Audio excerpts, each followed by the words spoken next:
Poetry in every age has put forth and has given us the message of the time. So is the meaningful poems of Lewis Caroll. Through satire, he brings forth the strong message of betrayal and death. First published in 1865 in his collection of poetry in Through the Looking Glass, this poem is worth reciting even today. The Walrus and the Carpenter by Lewis Caroll. The sun was shining on the sea, shining with all his might. He did his very best to make the billows smooth and bright. And this was odd because it was the middle of the night. The moon was shining sulkily because she thought the sun had no business to be there after the day was done. It's very rude of him, she said, to come and spoil the fun. The sea was wet as wet could be. The sands were dry as dry. You could not see a cloud because no cloud was in the sky. No birds were flying overhead. There were no birds to fly. The walrus and the carpenter were walking close at hand. They wept like anything to see such quantities of sand. If this were only cleared away, they said, it would be grand. If 7 mates with 7 mops swept it for half a year, do you suppose the walrus said that they could have got it clear? I doubt it, said the carpenter, and shed a bitter tear. Oysters come and oysters walk with us, the walrus did beseech. A pleasant walk, a pleasant talk along the briny beach. We cannot do with more than 4 to give a hand to each. The eldest oyster looked at him, but never a word he said.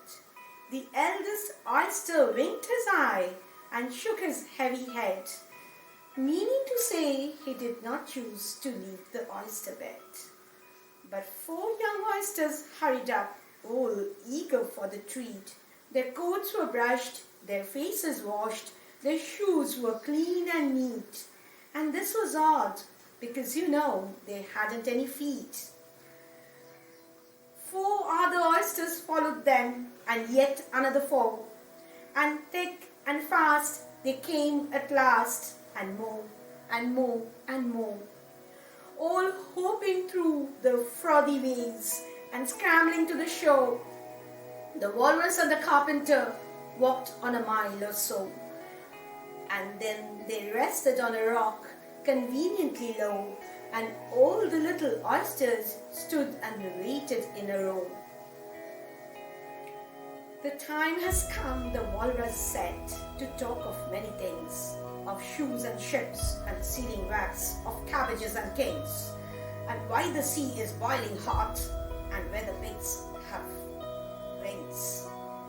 But wait a bit, the oysters cried, before we have our chat, for some of us are out of breath and all of us are fat. No hurry, said the carpenter. They thanked him much for that. A loaf of bread, the walrus said, is what we chiefly need. Pepper and vinegar besides are very good indeed. Now if we're ready, oysters dear, we can begin to feed. But not on us, the oysters cried, turning a little blue. After such kindness, that would be a dismal thing to do. The night is fine, the walrus said. Do you admire the view?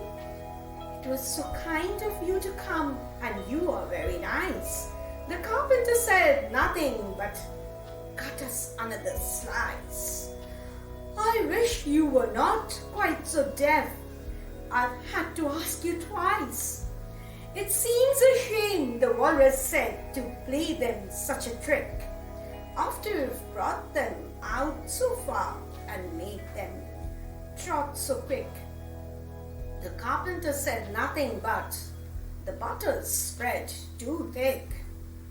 "I weep for you," the walrus said. "I deeply sympathize." With sobs and tears he sorted out those of the largest size. Holding his pocket handkerchief before his streaming eyes. "Oyster," said the carpenter, "you've had a pleasant run. Shall we be trotting home again?" But answer came there none. And this was scarcely odd, because they had eaten everyone.